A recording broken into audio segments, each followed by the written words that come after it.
Hello guys, welcome back to our channel দুষ্টু নিশা মিষ্টি blogs. তোমরা আবার চলে এসেছি আপনাদের প্রিয় নিশা।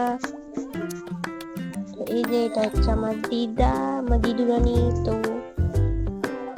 এই যে আমাদের ব্যাগ রেডি হয়ে গেছে। তো মাসি এখন এই যে মাসি এখন অন্য নিচ্ছে।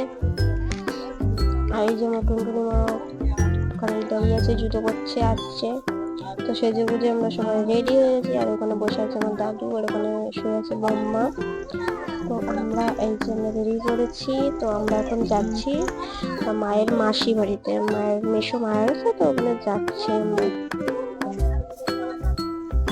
তো এই যে এটা হচ্ছে বোলপুর পাশোয়া এলাকা। আজকে আমাদের রাস্তাটাই দেখানো হবে, আজকে বাড়িটা দেখানো হবে না, কারণ আজকে ওদের স্বাস্থ্যের কাজ। তো বাড়িতে অনেক লোক থাকবে, সে কারণে ভিডিও করা পসিবল হবে না। তো গাইস আজকে এইটুকুই, টাটা বাই বাই, নেক্সট ভিডিওতে আবার দেখাবো।